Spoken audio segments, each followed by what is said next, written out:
So you know that one of the biggest questions we always ask whenever we're doing stuff is the why, the why question. Why are we doing whatever we're doing? Because if we can't explain the why, then maybe we shouldn't be doing whatever it is we're doing. So I've been thinking a lot lately about motivation. The root of motivation. What is motivating us? Why do sometimes we call people, man, that person is a very motivated person, and then we call other people like, they're just kind of unmotivated. And then, like, when we're actually examining the things that we do, the things that we become passionate about, the things that we're motivated to do, where is that coming from? Because I think I believe that there's two tracks in this, and I think it lines up with a lot of what we talk about a lot as church leaders. But it's just an interesting idea to me to think about asking the question, why am I motivated to do the things that I do? Do you have any thoughts about what motivates you, Brandon Westmoreland? Well, when you first started talking, I felt like that what you said was one of the answers. Okay. Is that I feel that passion, like what you're passionate about, motivates generally. But why are you passionate about the things you're passionate about? Because you feel, or I feel, that there is great value in that thing, right? In said thing. That I feel that everything has a value, and everything has a purpose in place. And then what you place the highest value on, and if you feel that's going to add benefit to your life, excuse me, in some area, I believe you start making that a pursuit.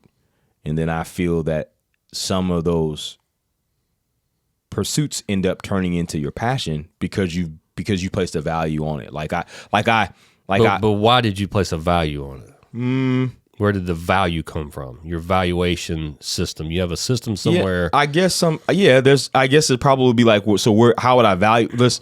Like, probably for me, benefit. I think like benefit of like life, or like relevancy or importance. And then maybe you say, well, how do I get to putting importance on it? Like, then I guess you see where I'm going. No, yeah, I do. Yeah. And so like I'm peeling back the layers. And so then like I guess that like that becomes relative to each person. But I feel like sometimes you, through your experiences, realize what is significant and what is not, like what is insignificant. So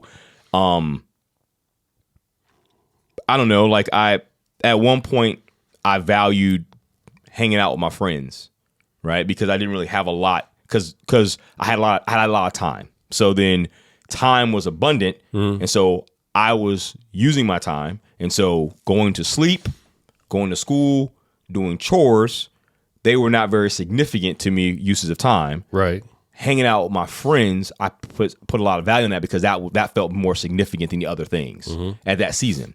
As I grew older, I realized that, okay, I need to put more significant time and energy into schooling, because that's going to have more value than just hanging out with friends, or maybe skimping on homework, or maybe not doing that. Like, so I feel as I matured, the importance and the significance of a thing rose in maturity, and some of the other things fell down because I matured and grew up. And then I feel like that just keeps stacking on everything. So like, as I became a young man and got married, the importance became, okay, I value my wife, or now I value my kids. More so like when I would be like, I valued getting a job or getting a car. Like at one point when I didn't have a wife or kids, that was at the top of my value structure until something else grew me to do that, to see something different. Yeah. So I feel like it was an ongoing process of significance and importance, and everything always changes, and then you reevaluate that. And then what you put significance in, I feel, you have to pursue to keep, or to continue to grow to be the best it can. And I feel like, so I value my kids. So then I feel like if you value your kids, that should be seen through your passion. So I'm passionate about my kids. I'm passionate about being a father. I'm passionate about loving them. And so then that passion based on that significance motivates me to do things to be better at that. So, like, if there was a show that your wife wanted you to watch with her, you know, and you're motivated to be a great husband, because you value that, then you would want to sit down with her and watch this show because you're motivated, because you put a value on spending time with your wife and the things that are important. Why do you keep doing this? Like last week, we already got chided. Keep my wife's name out your mouth. Like, we just got chided for this. Hey, but why do you keep doing this? Because you brought it up earlier. I didn't bring my wife up at all. Yeah, you did when we were talking before the podcast. That was the thing, man. That was the thing. But that was just too beautiful to ignore on my part. But here's I've been thinking a lot about it, obviously. And the idea that I'm motivated from inside. Mm-hmm. You can't push motivation on me. You can make me do something. Like, if you're in a position of authority over me, you can make me do something. Correct. But you can't affect my motivation. No. My motivation comes from within. Mm-hmm. And so, I guess you could say if I'm in a situation where somebody has a position of authority over me and they have the ability to press upon me negative consequences, then my motivation to do what they want me to do could be because I don't want to endure self-harm, whatever. You could say that I'm still motivated to do it because that is still coming from me. But what's fascinating to me is that the more we think about it, the more that motivation almost exclusively is about us. It's about, I think, in its purest form, for people who are just honest according to who they are in their flesh, right? That our flesh is the driving factor. The things that are better for me, I'm motivated to do. The things that I like, I'm motivated to do. I generate a passion for something because I've placed a value on it. And where did I get my value system for it? Then it must be something that's good for me. And so I think left unchecked, motivation is purely selfish. I don't agree with that. Okay, talk to me. I don't agree with that. Okay. I feel I agree. Okay, I agree with what you're saying, but I don't agree wholeheartedly. So you agree? No, because you said left unchecked is selfish. Yes. I feel like you were making it like that's just what it is, and I'm saying I believe it can be, but I believe that you can be motivated for the benefit of someone else to go against yourself and selflessness. Like there are things that I would want to do into your joke as a man but because I have a wife and I have a kid, or I have children. I don't have a kid. I have children. I don't do. And I'm not doing it out of a sense of like, oh, it's like I'm not doing it from selfish. Like, if I was going to be selfish, I would do the thing I would do. But I'm motivated because I love them to not do that. Does that make sense? What I'm trying to say? Like, it's not like I'm choosing to deny myself because I'm motivated by I want to be that dad. Like I'm not going to go out and become a drunkard because that would be bad for my child. And like so if I had a propensity to go drink, I would say no because I'm motivated by that. Yeah, that's why I qualified it with the left unchecked idea. In other words, I think there are the most selfish people, we call them narcissists, where everything basically is around them. Yeah. So their sole motivation is self. Is pure self. Right. Everything. Okay. Their relationships are about what's in it for them. Yeah. Their conversations are about how can they look good, how can they look the best and achieve the most and acquire the most. And so I think from that person, the narcissist, down to the most humble, selfless person ever, right? There's a spectrum. Mother Teresa. Yeah, there's a spectrum 100%. Of the person who's the most humble, who's always giving, always. They still have some selfishness in their motivation because they're human. Yes. But I think that there is a spectrum. And I think that all of us are kind of in there somewhere. I just thought you were saying that you felt that most motivation was just selfish. I thought that's what you were saying. I misread you. I misspoke in some ways. And what I'm trying to say is, I think left to our own desires, Right. left to our pure selfish fleshliness, motivation will be 100% selfish. We 100% about us. And so I think it's fascinating to me what has to happen in somebody's life to move them from the narcissist end towards the other end, towards the selfless end. And what has to happen in relationships? What has to happen first in their home environment? What has to happen with the way they're parented? What has to happen with their encounters with their friend group at school or whatever? What has to happen as they fall in love? What has to happen in their marital relationships? But most importantly, what has to happen in their spiritual journey to move them on that spectrum from being a totally selfish, motivated only by what's good for them and what they want to do and what they like, towards somebody who is balanced to the point where the people around them truly feel loved, truly feel like that person is motivated for them and is a blessing to them, because the motivation that they're exhibiting, the actions that they are motivated to do, are not just always about them. And they're a person that is serving, loving, giving, taking care of others, doing other-centered things. Don't you think that sometimes that can just be personality? Because I hear you, right? But I feel like I've always been. I said before, I've always been a generous person, and I was the only child, and so I had a lot of me. I had a lot of everything. Like, there was all Christmas was me, all birthday was me. Got everything I wanted. My parents had means, so I didn't want anything. But I was always apt to share. I was always apt to want to bring people along. Right. I've always been generous. And I mean, I think my family taught me that too, but I just always have felt that way. And it never was in a way like I want somebody to give me praise or thank or get it back. And that's just, and I can be selfish, and I am selfish. I'm just saying, but from a motivation, I was motivated because I love to see somebody be happy. And so, right. are you saying that, that, I mean, I think you're saying that that's like rare, but I also think like that can just be kind of that personality, right? Like, some people are just bent to be more. I think some people are just bent to be more selfless. Yeah, that's what I guess. I think they are. Right. I think some people are more bent to be selfish. So would they have more of a pure motivation then? Like, in general, they'd have more pure motives? Yeah, I think in other words, what makes a sociopath? We don't really know. You know what I'm saying? Right. Like, somebody who has zero care about what other people think. Right. We don't really understand that. Yeah. Like that person, like, there's sociopaths that have grown up in really healthy home environments. Correct. And so there's something genetically that's Yes. something's wired differently. Correct. But I think in general, we all have a natural inclination towards a level of selfishness or a level of selflessness.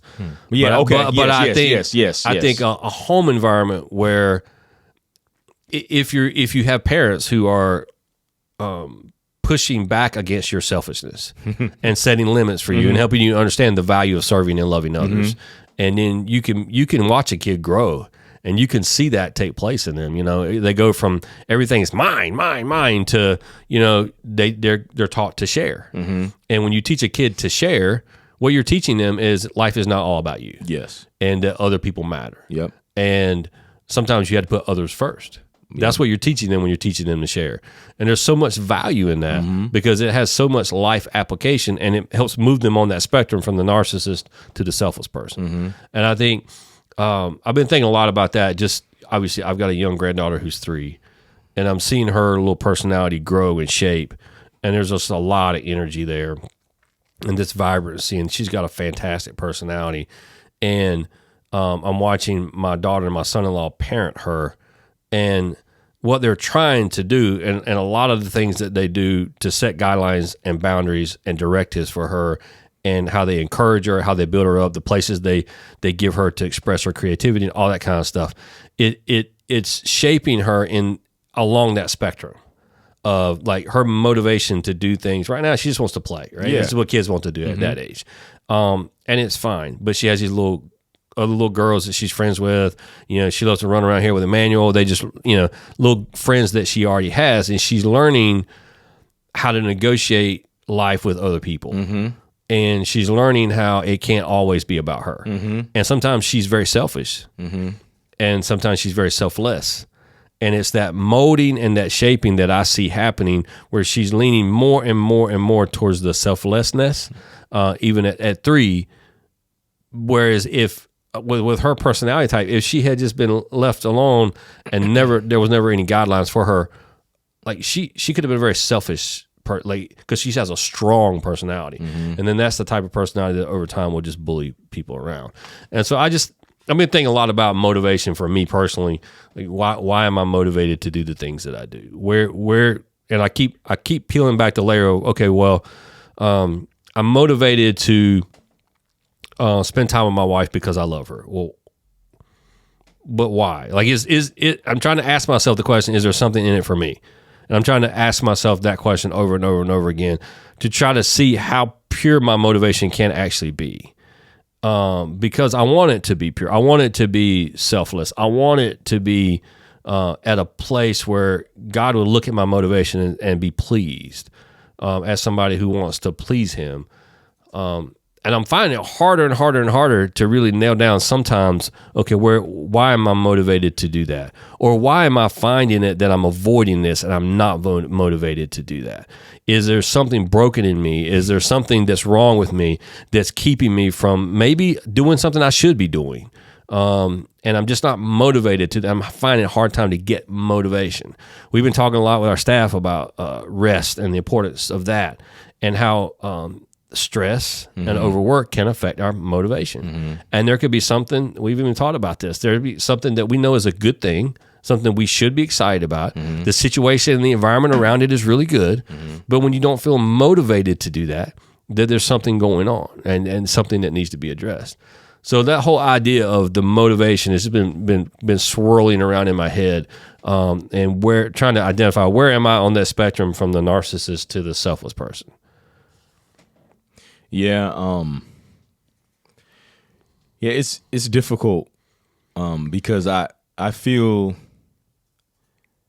a lot of times like my natural default is to try to be selfless. Like I feel like that's just kind of what I've been, and that takes work.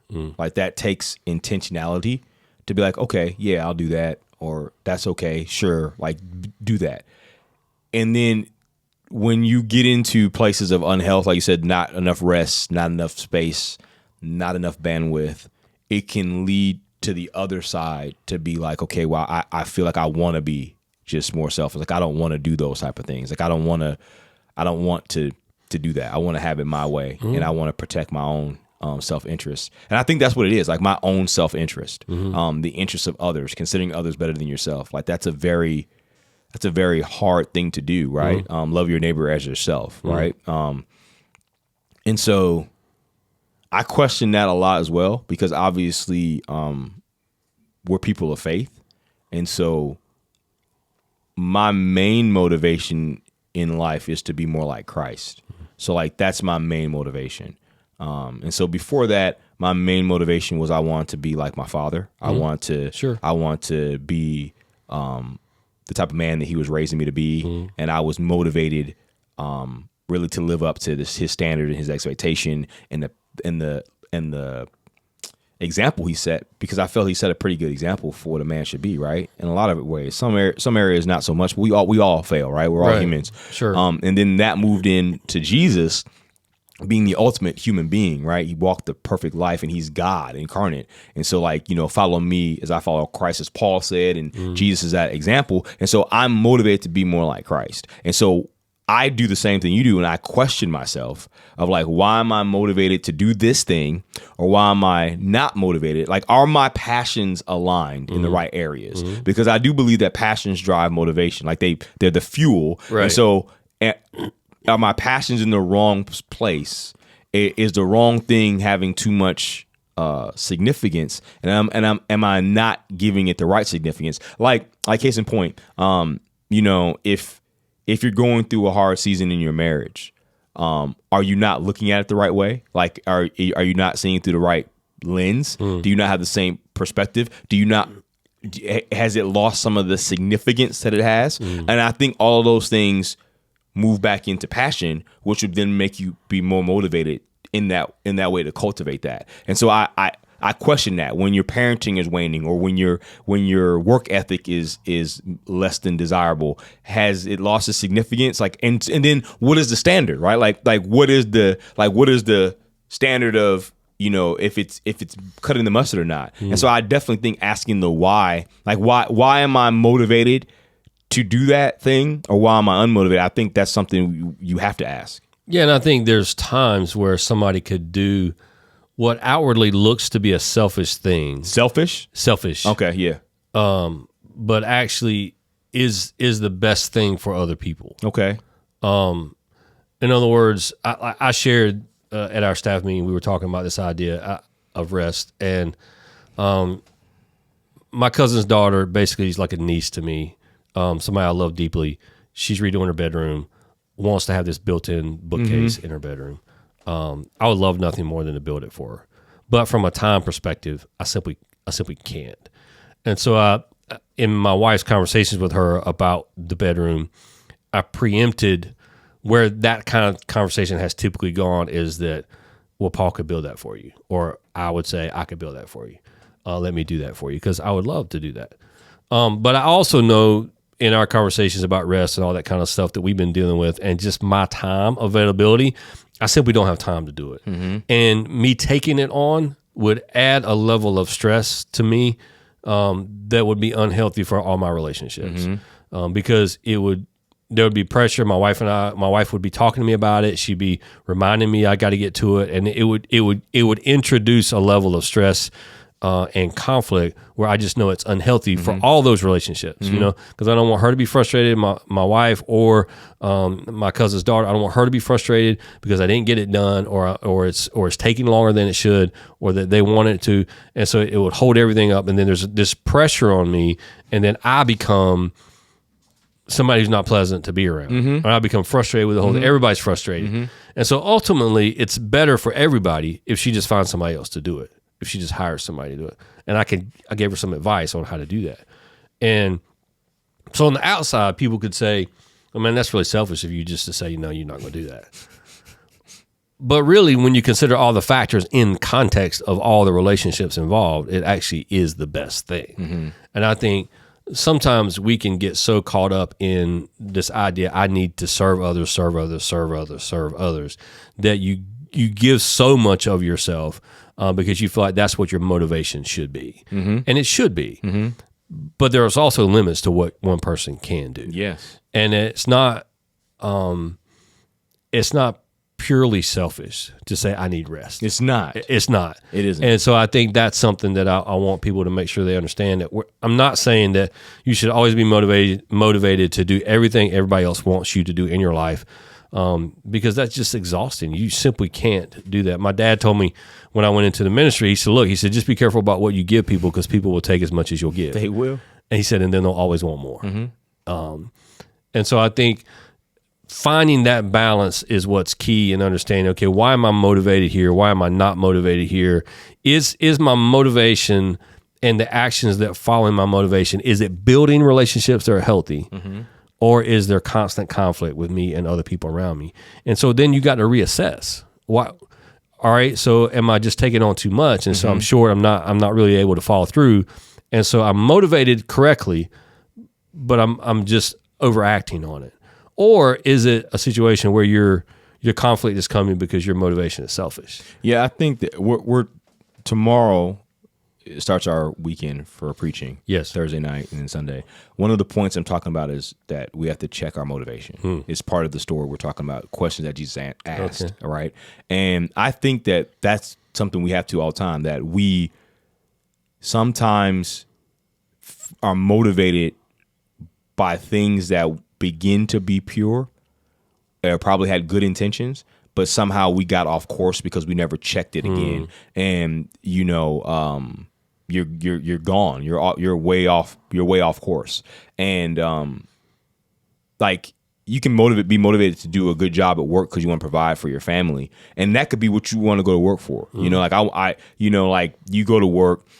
I'm just saying, if you ask most people, right, Like if you just, I mean, maybe just a regular guy. Maybe he's been married a few years. His wife is pregnant. He's working. You probably ask him, hey man, you're working, man. I'm working for my family. I'm working for my family. Like they're gonna give you that answer, right? Like if you gave them enough money to live on, they probably would go home and just be with their family. Like they're not like they don't love their job more than they love their wife or their soon to be kid, right? Right. Down the road, that guy has the kid, gets the house, he gets the promotion, he's up for more. If I work a little more, I can get the second car. Like all of a sudden, then maybe your motivations change. You see what I'm talking about? Like what started off as I'm doing this job because I have to pay my bills and take care of my family. Right. To now it's like now I'm doing this job because I want to keep the lifestyle that I'm trying to chase for my family. And now that lifestyle is only good if it's this next bigger and better thing. And the wife was like, I was happy with the first house. Like, forget the third house. Right. I don't need the dream. You know what I'm saying? And so I feel like we got to check that. Right. And then on the surface, it can look at, man, that's a motivated guy. Yes. We celebrate. Oh man, look how much he's climbing that ladder. But to what end? To what end? You know, like what are you getting? Like the Bigger Barnes, right? The Bigger Barnes story. Yeah. Like what did he end? What did he end with? He ended with nothing. And I feel like that's a call to us to be like, yeah, something can also start off pure. And it can lead to narcissism. Like, so you can go the opposite way too. We want to beat that down on our kids. We want to beat that down on ourselves. But like sometimes, yeah, man, I remember a conference, and it was just a guy was talking about being married and being in ministry, and he was just like, a lot of you guys are married, but you have a mistress. Everybody's like, what? It's like, yeah, the mistress is the name of your church. And it was like, don't be fooled. The mistress always wants the number one spot. Same thing that your pop was telling you. Yeah. And it was just, but it was the way he said it was like, yeah, you're not seeing it that way because you're seeing the church as a calling, as a good thing, as noble. It was like this is nothing any other thing that we're called to. We're human and we get our identity messed up in it. We're fallible. Like it can become unpure and it can become the wrong motivation. Like even something like that. Yeah. So the question is, are you willing to stop and say why? You really stop and ask yourself the why question. Like, why am I doing whatever I'm doing? Why am I doing this? Why am I on this diet? Not in a sense of frustration. Anything. Why am I doing this? Yeah. But just earnestly, like start to peel back the layers and say, okay, well, why am I doing this? Well, because I'm passionate about it. Well, why am I passionate about it? Because I value it. Why do I value it? Why? Just keep peeling back the layers to get to the root cause, the root motivation. And then that'll help you identify, okay, am I doing this really ultimately because there's just something in it for me? And then do you think when you come to that, if you come to that maybe you should stop doing it? Like, is that kind of where you want to get to? Like, so you're evaluating all these type of things. So maybe you have 5 things and you evaluate them. Are you trying to get to say, well, maybe 2 of those can just go? Is that kind of in your process? There may be some things in your time that you're allotting time, energy, money to that you're motivated for that really have no value. Like when you actually like they're just something you just simply like. Okay. And I'm not saying there's something like inherently wrong with that. Right. I'm just saying, like, if you're doing that at the cost of time with other people, if you're doing that at the expense of other things that are valuable, then yeah, maybe it's time to say, okay, I'm just not going to do that anymore because my motivations aren't pure.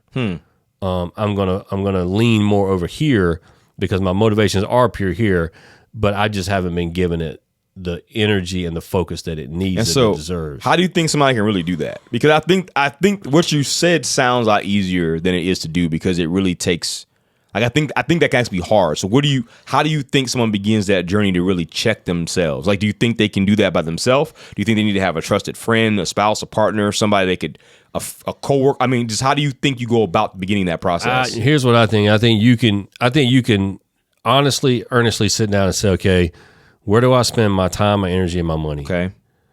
And then group those things, whether it's, it might be golf or it might be whatever hobby. It might be, whatever it is for you. Like it might be like it's going to be work. It's going to be family. It's going to be all the places where you spend time, energy, money, and put those things in categories. And then I think you can say, okay, well,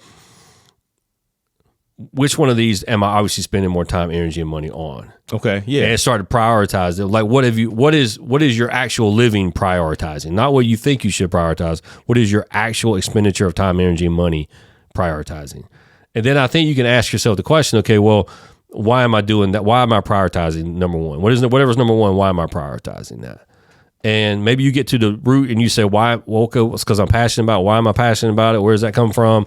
And if you get to the root of that and you say, well, just because it's a pure motivation. Like I want to honor God in this. I love God. I love my wife. I love my spouse. Whatever it is. Yeah. Like if that's priority number one, then celebrate that.